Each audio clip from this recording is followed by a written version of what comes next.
Hello बच्चों, मैं Bhupendra Kumar BPSC विद्यापीठ में आप सभी का पुनः स्वागत है। और आज मैं पुनः आप सभी के समक्ष बहुत ही महत्वपूर्ण परीक्षोपयोगी सामग्री को लेकर उपस्थित हूँ, जो आधुनिक भारत मॉडर्न इंडिया से संबंधित है। और इतिहास का यह जो टॉपिक है, यह प्रतियोगिता परीक्षा में लगभग पूछे ही जाते हैं, या तो ऑब्जेक्टिव में और नहीं तो टिप्पणी में। और बहुत ही महत्वपूर्ण टॉपिक है आधुनिक भारत से संबंधित यह। और जैसा कि हम सभी जानते हैं कि भारत लंबे समय तक गुलाम रहा, और गुलाम भारत में गवर्नर जनरल और वायसराय की परंपरा रही। पहले गवर्नर हुआ करते थे, बाद में गवर्नर जनरल होने लगे, और फिर इसके बाद वायसराय की परंपरा आरंभ हुई, जैसा कि हम सभी जानते हैं। और जितने भी भारत में गवर्नर जनरल या वायसराय हुए, उनमें कुछ बहुत ही अच्छे थे भारतीयों के लिए, और कुछ उतने ही बुरे थे।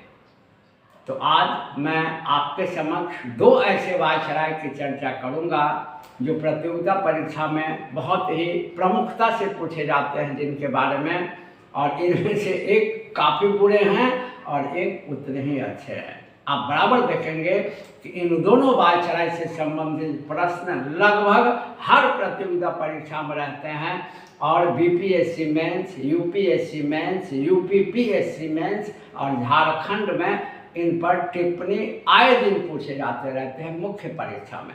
तो चलिए हम लोग चर्चा करते हैं भारत के एक बहुत ही बुरे और एक बहुत ही अच्छे वायसराय के बारे में। तो सबसे पहले एक बुरा वायसराय की चर्चा करते हैं, जिसका नाम लॉर्ड लिटन हुआ करता था, और यह 1876 से 1880 तक भारत का वायसराय रहा।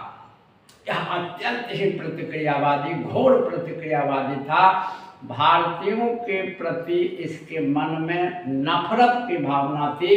यह भारतीयों के हित को देखना नहीं चाहता था। इसीलिए इसके काल में जितने भी कार्य हुए, 99% कार्य, केवल एक कार्य को छोड़ दिया जाए तो इसके कार्यकाल में जितने भी कार्य हुए, सभी के सभी भारतीयों के अहित में ही हुए। सबसे पहले इसके परिचय को देखें कि यह एक साम्राज्यवादी सोच का वायसराय था। इसे भारत का सबसे अधिक प्रतिक्रियावादी वायसराय माना गया है। यह भी प्रश्न आता है ऑब्जेक्टिव में कि भारत का सर्वाधिक प्रतिक्रियावादी वायसराय किसे माना जाता है, तो लॉर्ड लिटन को ही माना जाता है। और इसने भारतीयों में उभरती राष्ट्रवाद की भावना को पूरी तरह से दबाने का प्रयास किया।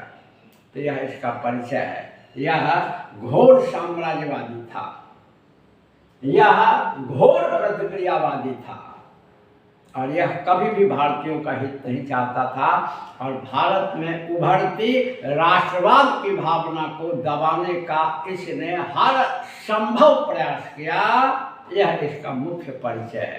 तो जब भी मेंस में आंसर लिखा जाता है, जब भी हम लोग किसी टॉपिक को पढ़ते हैं, तो ध्यान में रख के पढ़ते हैं कि ऑब्जेक्टिव और सब्जेक्टिव सभी पर्पस एक ही पढ़ाई से सॉल्व हो। तो ऑब्जेक्टिव तो बन ही जाएंगे, और जब मुख्य में हम लोग आंसर लिखते हैं बीपीएससी वगैरह में टिप्पणी में, तो हम लोग परिचय देते हैं, पहले इंट्रोडक्शन देते हैं, भूमिका देते हैं। तो ये इसकी भूमिका है। और इसके कार्य को देखें तो 1876 से 78 तक भारत में भीषण अकाल पड़ा था। बड़ी भयानक स्थिति थी, कई लोग भूखों मर गए। और इस वायसराय की सोच को देखिए कि इस भीषण अकाल की स्थिति में एक तरफ भारतीय त्राही त्राही कर रहे थे, भारत में घोर आर्थिक तंगी थी। बावजूद इसके इसने प्रथम दिल्ली दरबार का आयोजन किया, राजशाही दरबार का, जिसके बारे में मैंने वीडियो में जारी कर दिया है। दिल्ली दरबार, तीनों दिल्ली दरबार के बारे में। तो दिल्ली दरबार का आयोजन इसने 1877 इसमें किया, और पैसों को पानी की तरह बहा दिया, और भारतीयों पर और आर्थिक बोझ को लाद दिया। जबकि इसका दायित्व होना चाहिए था कि यह भारतीयों के हित में आर्थिक बोझ को कम करने का प्रयास करे, क्योंकि यह शासन का प्रधान था। तो शासन के प्रधान का दायित्व तो अपने प्रजा के हित में कार्य करना होता है। हालांकि ब्रिटिश शासन हितकारी नहीं था, फिर भी इतना घोर अत्याचारी भी नहीं होना चाहिए जैसा कि लॉर्ड लीटन ने किया। एक तरफ भारत में भीषण सूखा, भयानक अकाल की स्थिति थी, और दूसरी तरफ इसने दिल्ली दरबार का आयोजन कराकर इसमें पैसे को पानी की तरह बहा दिया और भारतीयों पर आर्थिक बोझ और डाल दिया। इससे भारतीयों में काफी आक्रोश आया। इसके बाद देखिए कि इसी के काल में वर्नाकुलर प्रेस एक्ट, जो काफी पूछे जाते हैं, 1878 ईस्वी में पारित हुआ, जिसको हिंदी में कहते हैं देशी भाषा समाचार पत्र अधिनियम। ध्यान रहे, वर्नाकुलर को हिंदी में कहा जाता है देशी भाषा, और इस अधिनियम को ही प्रेस पर प्रतिबंध लगाने वाला अधिनियम के नाम से पूछा जाता है। और जब यह पूछा जाता है कि पंडित जवाहरलाल नेहरू ने किस अधिनियम को मुंह बंद करने वाला अधिनियम कहा, तो वर्नाकुलर प्रेस एक्ट ही था। वर्नाकुलर प्रेस एक्ट के माध्यम से लॉर्ड लीटन ने देसी भाषा में छपने वाले समाचार पत्र और अंग्रेजी भाषा में छपने वाले समाचार पत्र पर भेदभाव कर दिया, और अंग्रेजी भाषा में छपने वाले समाचार पत्र पर किसी प्रकार का कोई प्रतिबंध नहीं था।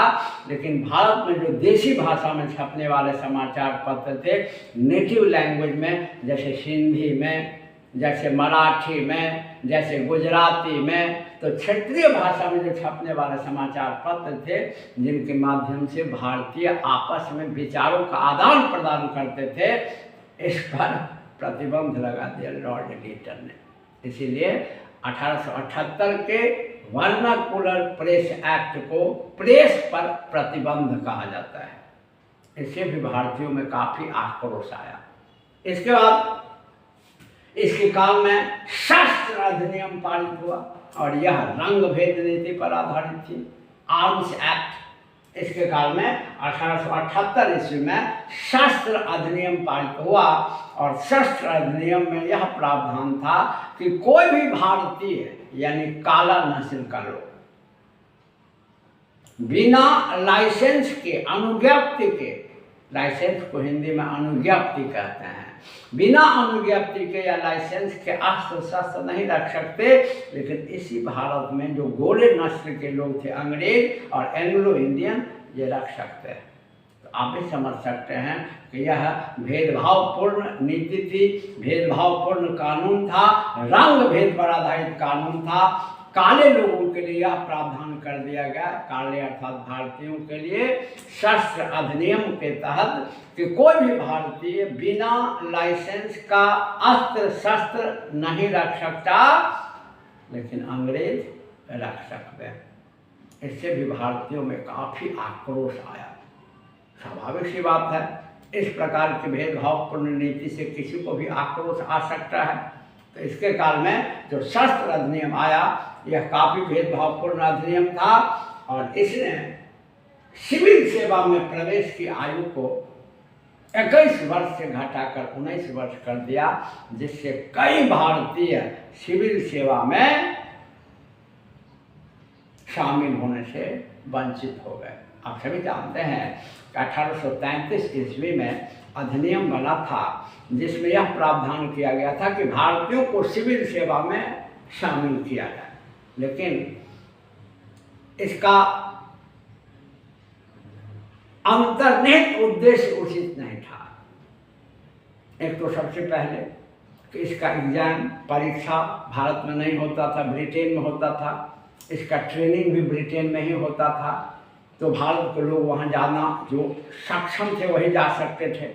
सभी भारतीय तो जा नहीं सकते थे ब्रिटेन, और जो जा भी सकते थे, जो सक्षम भी थे, उनकी सक्षमता रहते हुए प्रवेश में अवसर को घटाने का काम इस घोर प्रतिक्रियावादी वायसराय लॉर्ड लीटन ने किया, और इसने सिविल सेवा में प्रवेश की आयु को 21 वर्ष से घटाकर 19 वर्ष कर दिया, जिससे कई भारतीय सिविल सेवा में प्रवेश पाने से वंचित हो गए। इसके बाद इसके काल में अफगान युद्ध भी हुआ है और अफगान युद्ध में इसने काफ़ी धन को खर्च कर दिया, जिससे भारतीयों पर आर्थिक बोझ बढ़ा।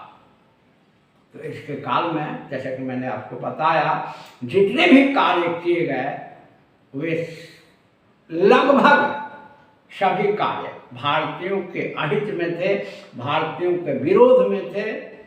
हाँ, एक कार्य जो इसका माना जाता है कि ये कार्य इसका नहीं था। इस कार्य की शुरुआत लॉर्ड मेयो द्वारा कर दी गई थी।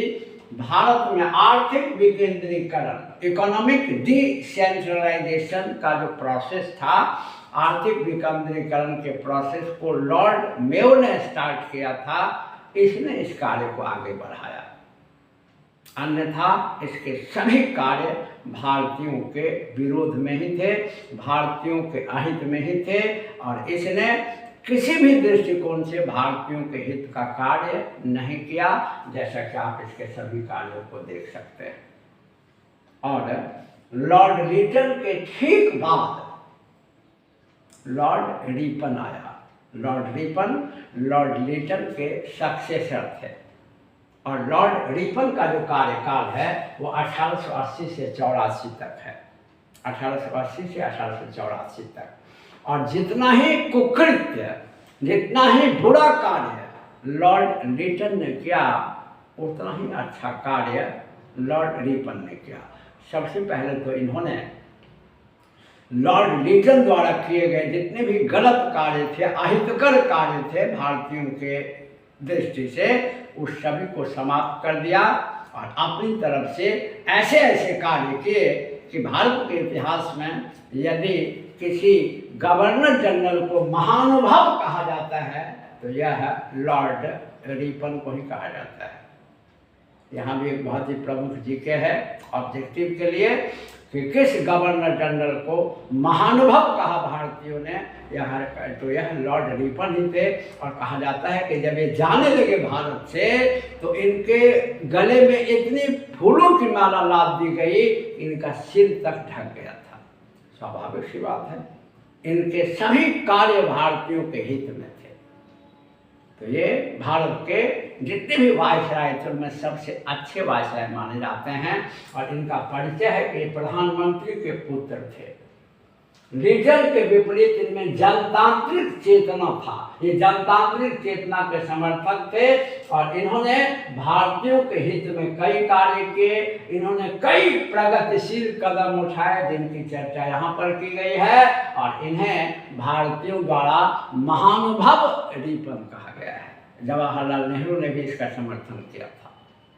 ये इनका परिचय है। जो मुख्य जो टिप्पणी का आंसर जब लिखेंगे आप तो इतना मटेरियल में आपका ऑब्जेक्टिव सब्जेक्टिव सब बन जाएगा, जैसा कि मैं आपको शुरू से बता रहा हूँ। इसमें ध्यान देने की ज़रूरत होती है।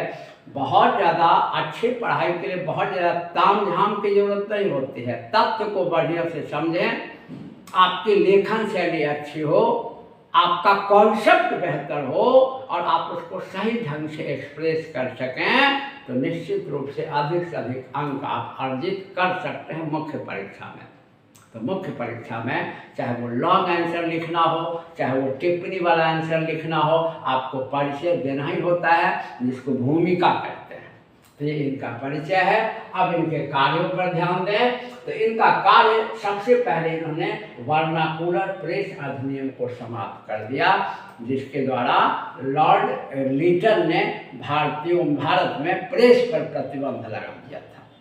इसके बाद इन्हीं के काल में 1881 ईस्वी में देश में नियमित जनगणना आरंभ हुई।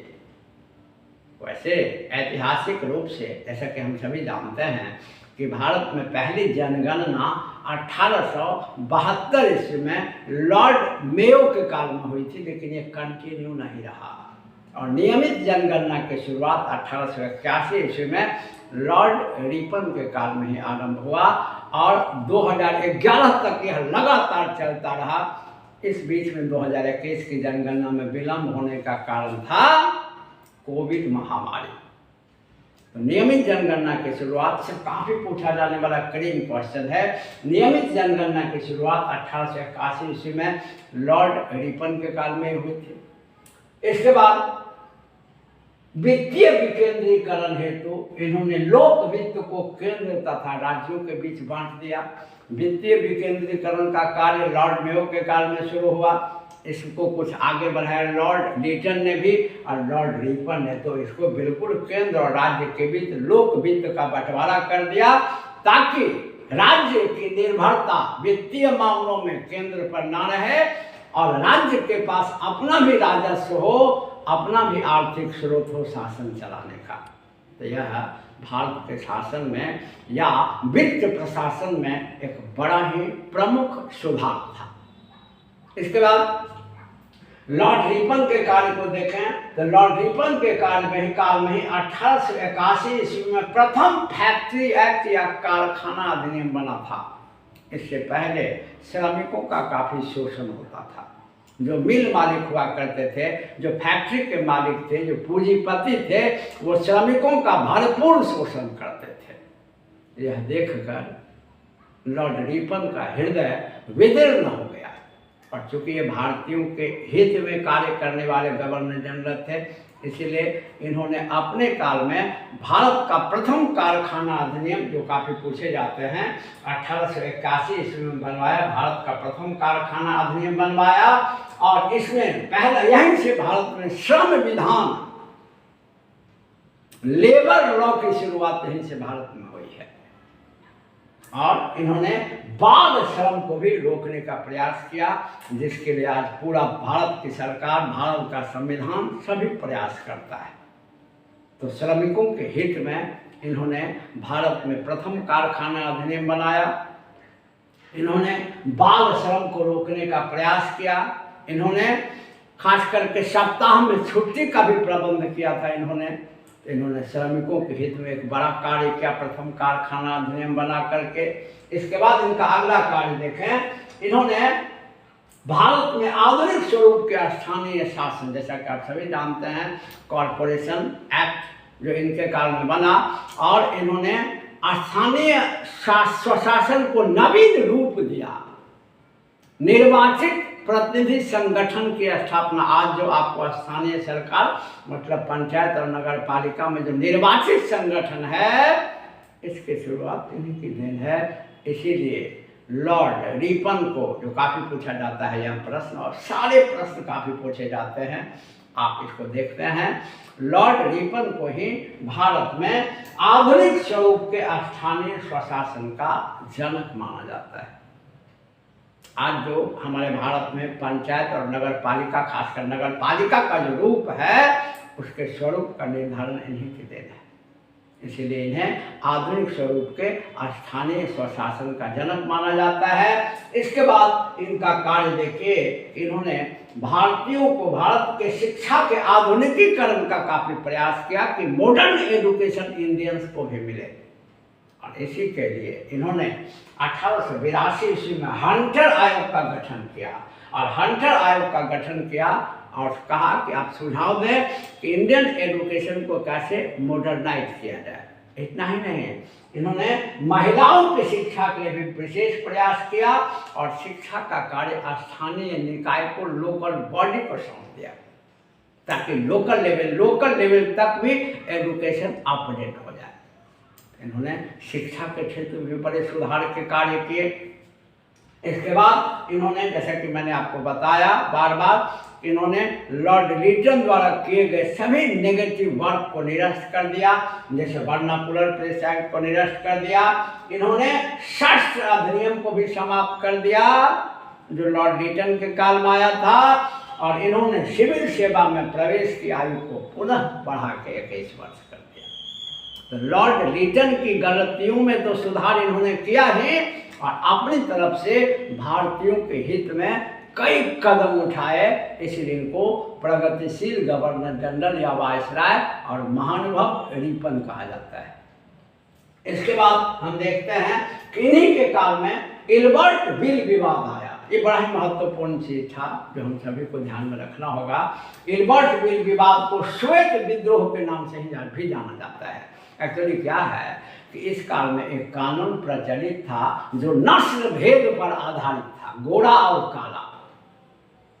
कानून के हिसाब से कोई भी गोरा यानी अंग्रेज किसी भी काले व्यक्ति यानी भारतीय के मुकदमा को तो सुन सकते हैं, लेकिन कोई भी काला व्यक्ति यानी भारतीय गोरे व्यक्ति अंग्रेज के मुकदमा को नहीं सुन सकते हैं, भले ही काला व्यक्ति कितना ही टैलेंटेड जज क्यों न हो। तो यह नस्ल भेदी नीति, नस्ल भेदी कानून के विरुद्ध, रंग भेद कानून के विरुद्ध इस कानून को समाप्त कर एक ऐसा कानून लाने के लिए इन्हीं के काल में इल्बर्ट महोदय द्वारा, इन्हीं के प्रयास से इल्बर्ट महोदय द्वारा एक बिल यानी विधेयक विधानमंडल में लाया गया, जिसमें यह प्रावधान था कि भारतीयों को भी अंग्रेजों के ही समान किसी के भी मुकदमा सुनने का अधिकार होगा। लेकिन जैसा कि आप सभी जानते हैं कि अंग्रेजों में नस्लीय भेदभाव काफ़ी था और इसको ये बर्दाश्त नहीं कर सकते थे। तो जैसे ही इल्बर्ट विधेयक विधानमंडल में आया तो अंग्रेजों ने इसके विरुद्ध विद्रोह कर दिया। इसीलिए इल्बर्ट बिल विवाद का दूसरा नाम श्वेत विद्रोह है, व्हाइट रिबेलियन है, और इस नाम से भी काफ़ी पूछा जाता है। और लॉर्ड लिटन जैसा व्यक्ति जिसने सभी कार्य भारतीयों के हित में किए और इन्होंने नस्लभेदी कानून के विरुद्ध जो एक समतावादी कानून लाने का प्रयास किया, इल्बर्ट बिल विधेयक के माध्यम से इसमें दुर्भाग्यवश इन्हें सफलता नहीं, अन्यथा इनके सभी कार्य भारतीयों के हित में थे। इसलिए भारतीयों के लिए लॉर्ड रिपन महानुभव थे। तो चलिए आज हम लोगों ने दो ऐसे वायसराय के बारे में पढ़ा जिनमें एक उतना ही अत्याचारी और दूसरा उतना ही हितकारी भारतीयों के लिए थे। और इनसे संबंधित प्रश्न काफ़ी पूछे जाते हैं और जितना मैटर हम लोगों ने पढ़ लिया इसमें ऑब्जेक्टिव और टिप्पणी में सब्जेक्टिव सभी लिख सकते हैं हम लोग आसानी से। मेरा विश्वास है कि वीडियो अच्छा लगा होगा, और अगर आपको वीडियो अच्छा लगता हो तो आप चैनल को सब्सक्राइब जरूर करें, अपने मित्रों को जरूर सूचित करें, वीडियो को लाइक और शेयर जरूर करें। फिर इसी प्रकार के उपयोगी सामग्री को लेकर आगे उपस्थित होऊंगा। तब तक के लिए धन्यवाद।